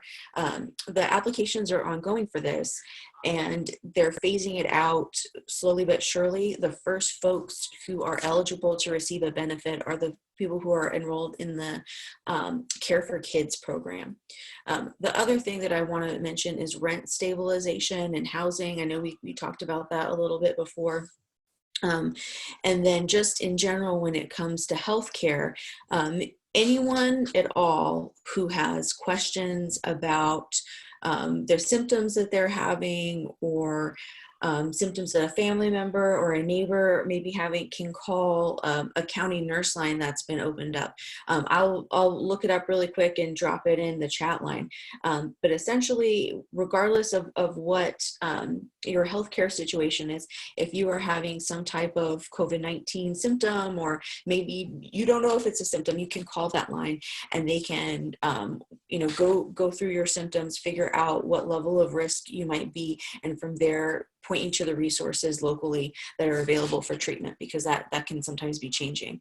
I know there's been some testing centers that have opened up in Montgomery County. Some of them are the drive-in ones like in White Oak, but you still need to have a doctor's, essentially a prescription to go and be tested there.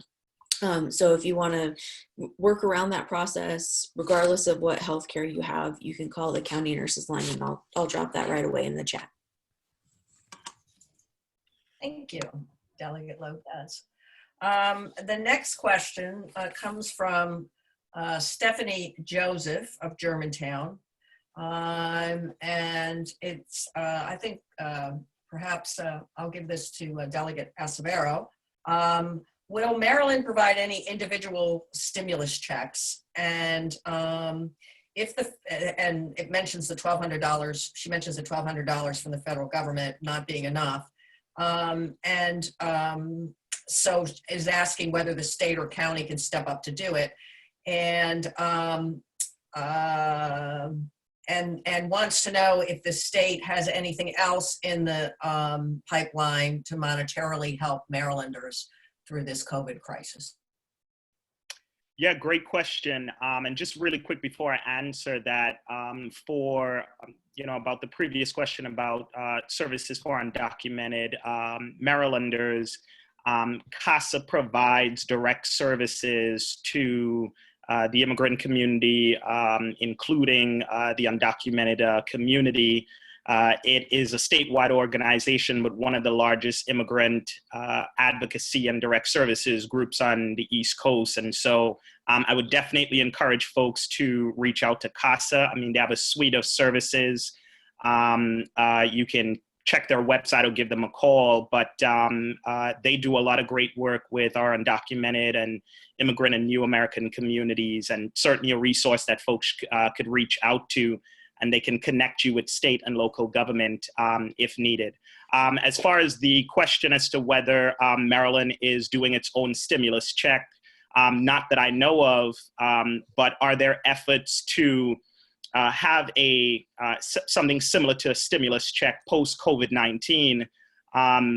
There is, and I have been introducing legislation since my first legislative session on universal basic income, which has, now we're seeing a renewed discussion at the federal level and at the state level about the benefits of universal basic income or guaranteed income. And so for folks who aren't familiar, universal basic income or guaranteed income is an idea that has historically been embraced by both Democrats as well as Republicans to not just deal with the issue of poverty, but to provide a hand up to working people across this country.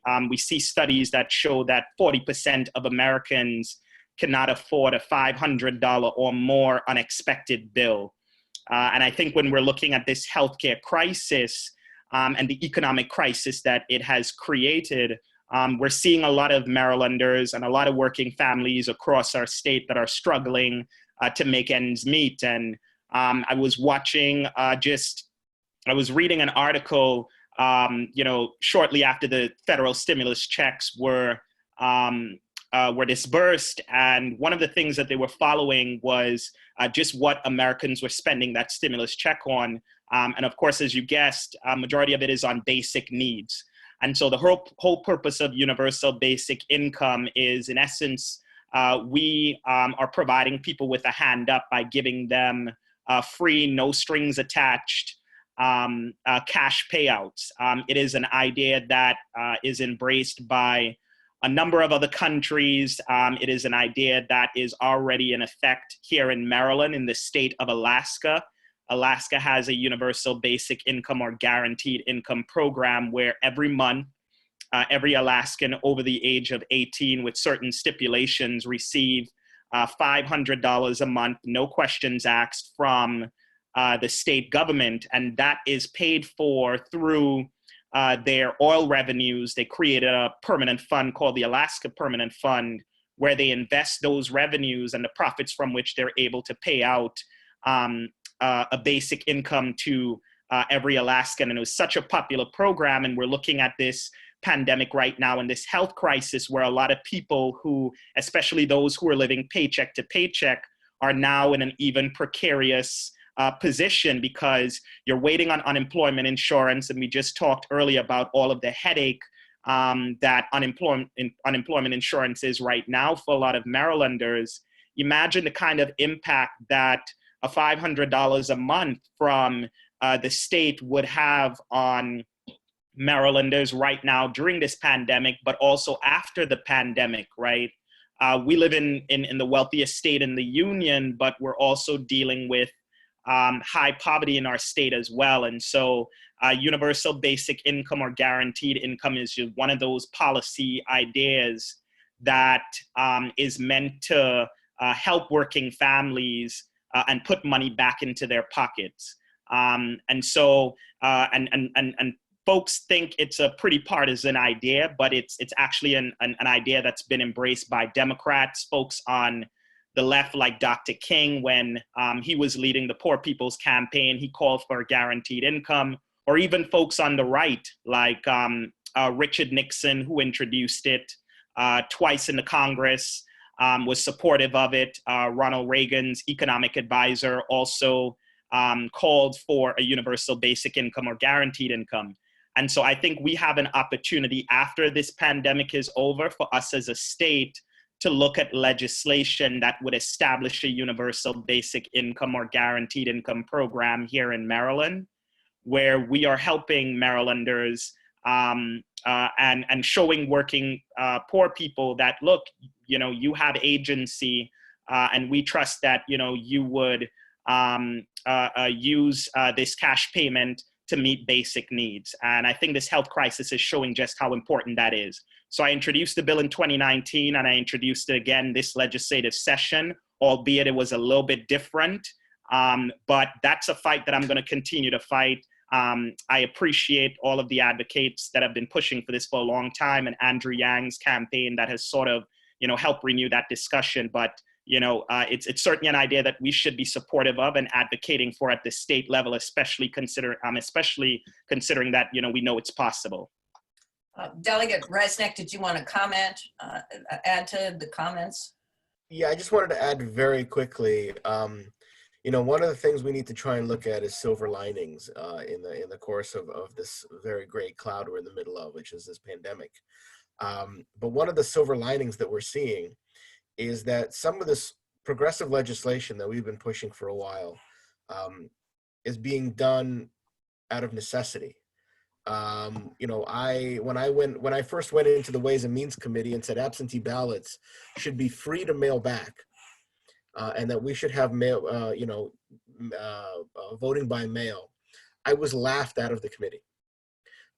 When I first proposed universal health care, and I know Delegate Acevera also had a universal health care bill this year as well, we're barely given the time of day.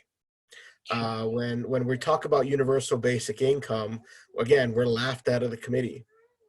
And yet, when an emergency strikes, the first thing we do is move to these important programs that we've been pushing all along, and that everyone has been saying the entire time, that's not possible, that's not necessary.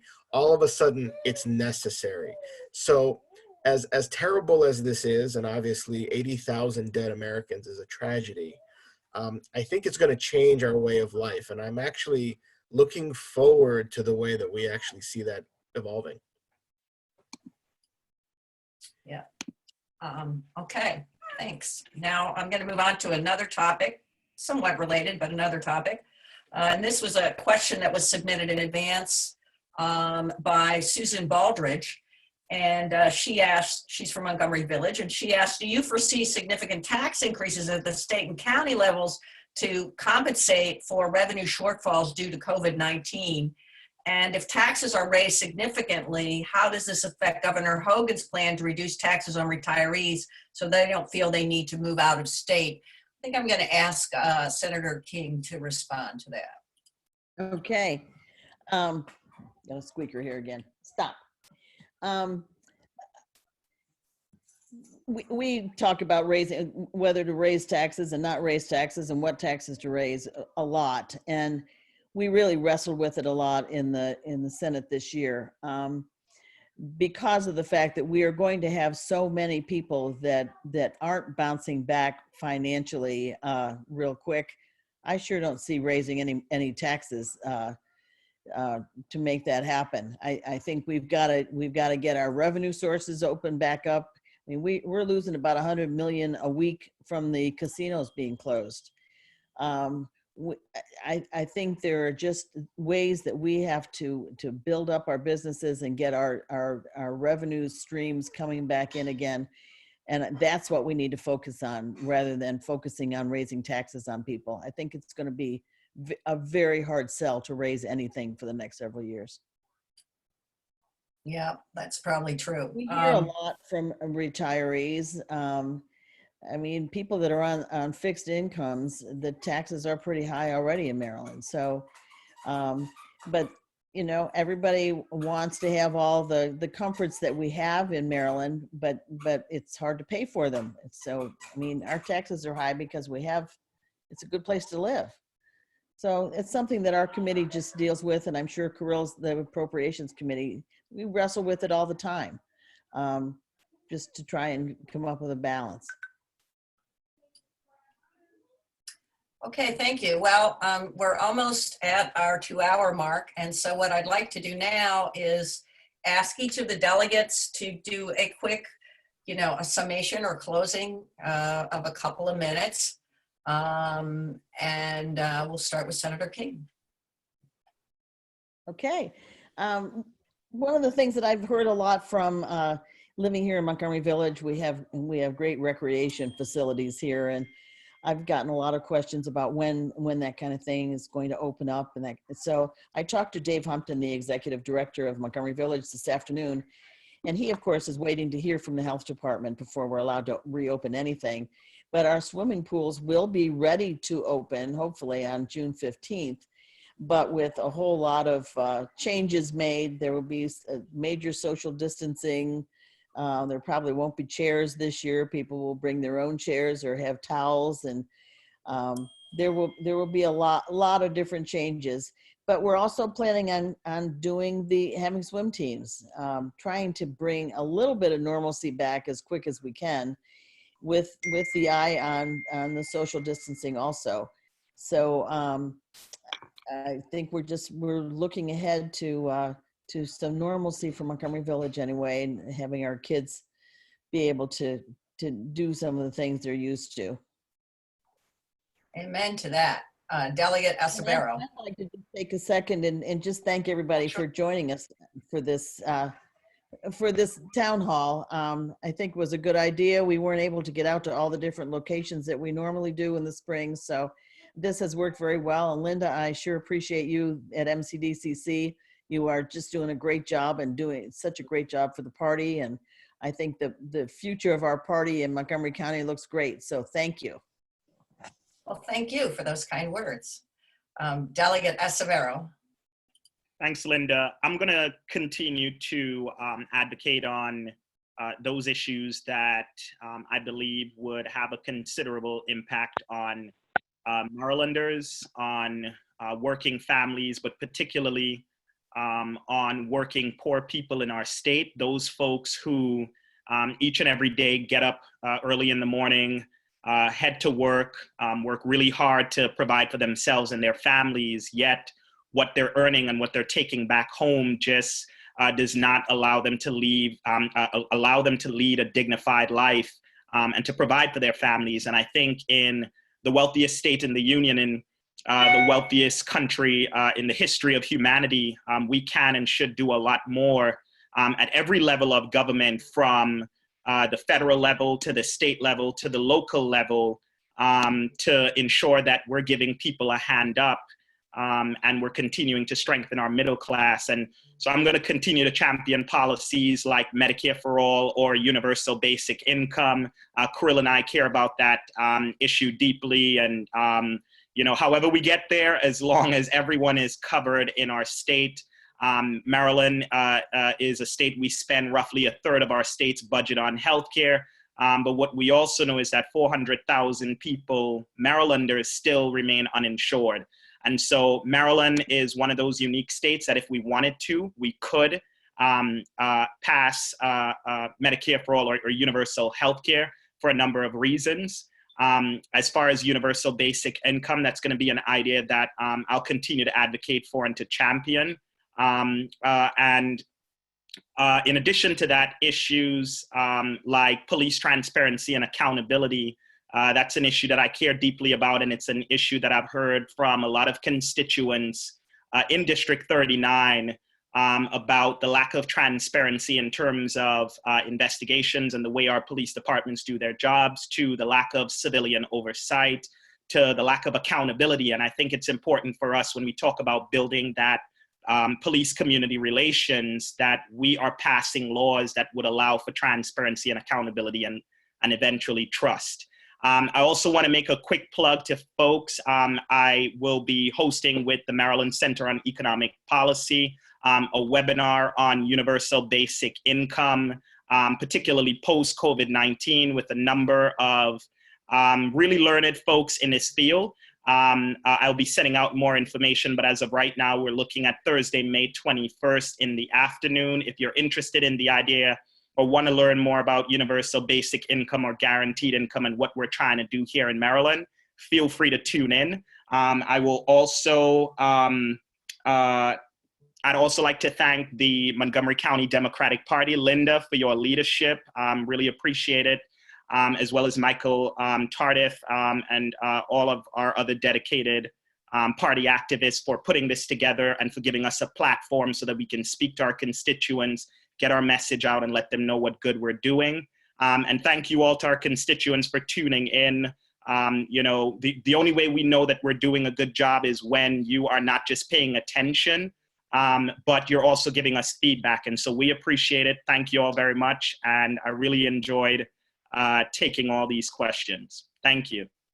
Thank you, Delegate Acebero. And Delegate Lopez, while you're speaking, I'm going to put up your information about your blood bank. Sure, thank you. So related to the blood drive, tomorrow is going to be the third and final day of a 3-day drive that we have been hosting in partnership with Montgomery College. So thank you to Delegate Resnick for coming by yesterday and helping take people's temperatures as they came in. I can send you a link to sign up as well, but this is the page of my website that has information about it. This is the second blood drive that I have organized in my lifetime, and let me tell you, they run these things as smoothly as they possibly can. There's no line, there's no congregating. You make an appointment, you show up, you do your thing, you get some Teddy Grahams as you walk out. They make it as smooth as they can. Tomorrow, because it is the last day and we have a few more openings, they are taking walk-in appointments, so you can do that. The thing that I want to leave you with is that if you need any help at all, or if you have any neighbors that need any help at all, please feel free to contact my office and our offices. We work for you, and we're here to connect you with all the resources that we spend our time getting educated on. There's really no question too big or too small that we can't help you with. Just after session ended, I made constituent services like my top priority. And I knew that a problem that we were going to have is that there's lots of folks in District 39 who are kind of like that on the outside of our bubble. There are people that might not know that we are their elected officials. They might not know that we're here to help, or not know the resources are available to them. So it's important to be proactive, to connect with them and make sure that they know that those resources are available. So I worked with a small army of 5 volunteers to text. We attempted to text 11,000 people because that's how many verified mobile numbers we could track down using a variety of resources in our county or in our district. From there, we made contact with about, I think it was about 8,600 people total, and we got responses from, I think, 2,500. So from that 2,500, we answered a variety of questions and started ongoing casework with folks. So when I say there's no question too big or too small, I have figured out how to get toilet paper to people, and even bigger questions about how people are going to avoid bankruptcy with their business. Speaking of which, if you are in a situation where you need to be connected to resources like dropping off cleaning supplies or toilet paper, or if you need food delivery, anything like that, please contact our office and we'll make those connections with you. I know in the chat there was some conversations about organizations to donate to. All of those are great places to talk to. If you need a mask, please contact my office. I am working with, at this point, about 10 volunteers to drop off masks that have been donated from the Vietnamese American Society and from constituents like Jennifer Shin in Clarksburg, dropping them off to people who are in high-risk environments. Jennifer has dropped a package of like 100 and something off to a certain nursing home that's in Clarksburg. So we're doing that. Other thing to tell you about is a daily grocery store inventory. Typically people really only leaving their houses to go to the grocery store, and there's nothing more upsetting than when you go to the grocery store and you realize half of the things that were so important for you to use are not there. So every day there is a small team of high school students earning SSL hours who are calling all sorts of Costco's and Giants in our area to get an update on inventory. I can drop the link to that document in the chat as well. That's updated every day or between 10 and 10:30. So thank you so much for organizing this, Montgomery County Democratic Central Committee. I know how much work it takes to put all of these elements together, and it's definitely recognized and appreciated. And thank you to everyone who is choosing to spend their Tuesday with us. it's great to see everyone, even virtually, and I can't wait to see you all in person when all of us can meet safely. Thank you. Delegate Resnick. Thank you, Linda. Thank you for organizing this. Thank you for everybody who has stayed on here for 2 hours and put up with us talking. Really appreciate it. I'm going to close out by saying 2 quick things. The first thing is to just highlight what Leslie said. Please continue to reach out to our offices. We're here to help. And we are here to help for things that you may not think are COVID related or ancillarily related. You know, I was contacted by a brand new constituent who couldn't get his marriage license. They had canceled their wedding, but they still needed to get married so that he could put his spouse or his soon-to-be spouse on their insurance. And so, you know, working with the courts to try and figure out if there's a way to do that, or issues with getting a driver's license or voter registration. All of those things have become really hard during this pandemic when everything is shut down. So please continue to reach out. We're happy to help in any way that we can. The second thing I'm going to say and close out is tomorrow there is going to be a press conference that the governor is going to hold. He's going to announce phase 1 opening in May 18th. I don't know exactly what that means yet. He has kept us in the dark about exactly what the details of that are, but I suspect we're going to start to see more things opening up, more businesses and more services. He has already opened up the parks, the golf courses, the beaches, the Ocean City Boardwalk, and unfortunately, it was a disaster upon opening. If you saw pictures and video of the Ocean City Boardwalk Sunday morning, it was frightening. There was hundreds, if not thousands of people, no masks, no social distancing. It was very scary to see. And later that day, later Sunday on Mother's Day, I was driving by Seneca Creek State Park with my wife. It was pandemonium. The park rangers were trying to keep people out. At the same time, I guess they were over capacity and they were trying to get cars out. And it was not a pretty scene. I know there is a lot of pent up energy and everybody wanting to get out and getting back to life and bringing things back to normal.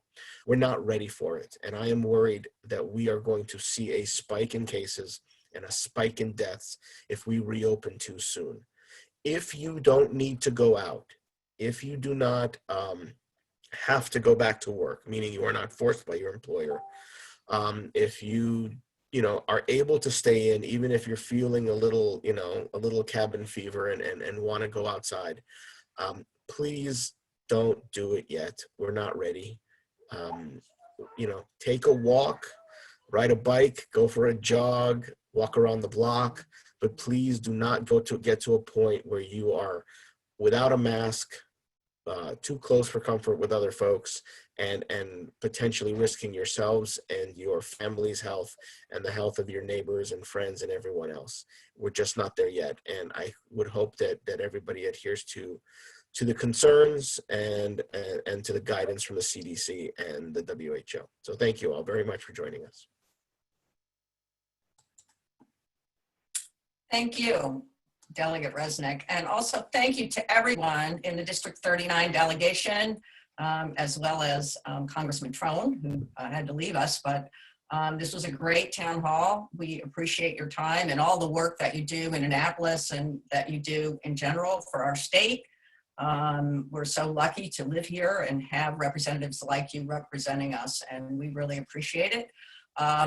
And I just want to say to all the participants that the recording of this session will be available at some point after tonight. So everybody please stay safe.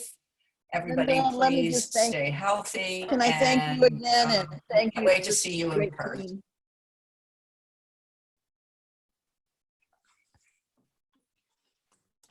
Well, thank you. And I also want to give a shout out to Michael Tardif, who helped us with the technical aspect and other aspects of this town hall. He does a terrific job for our communications. Thank you, everybody. And good night.